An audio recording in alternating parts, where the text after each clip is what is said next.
So, when it comes to migration, people like to tell you that it's a good thing.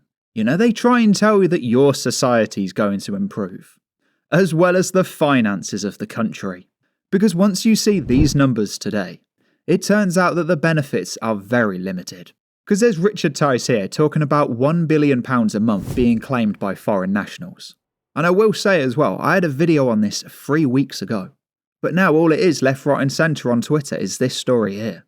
So I gotta tell you, if you've subscribed to this channel, there's a very good chance that you're going to see the news first.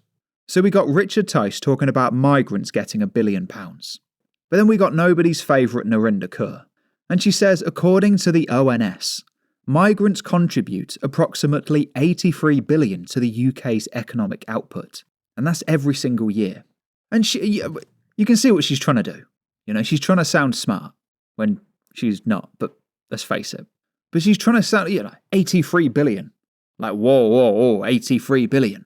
But that's just one statistic, there's nothing to measure it against. Well, turns out there is. Because as you can see from these statistics, in 2023, there were 11.4 million residents in England and Wales who were born outside the UK. That's just England and Wales as well. Whereas Narinder's number, that's the whole of the UK. So 11.4 million. That in itself is quite that could be a video. In fact, I might write that one down. 11.4 million. I think that's enough. I mean, even if they're legal, they're still from Sudan, let's face it. But as you can see here, if we put these numbers into a calculator, that works out to a contribution of just over £7,000 a year.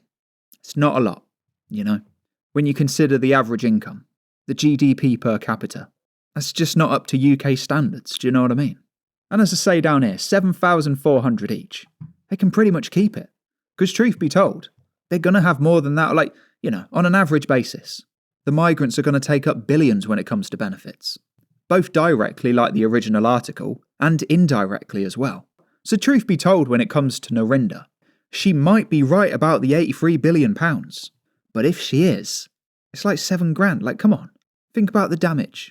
The use of the NHS, child benefit, universal credit, the hotel bill, the broadband for when they're eating the hotel food and they want something to watch on their free Netflix. It was about 2 years ago I did a video on migrant judo lessons. That's a great idea, isn't it? I couldn't believe it. Taxpayer-funded migrant judo lessons. As if they want to teach them that. All for £7,000 a year of a benefit. It's just, come on. It's not worth it, is it? And if you enjoyed this daily Clown World video, where I think the only person who didn't is probably Narinder, then I would highly recommend to subscribe. Because once again, you won't believe what I've got for tomorrow. This country has gone crazy.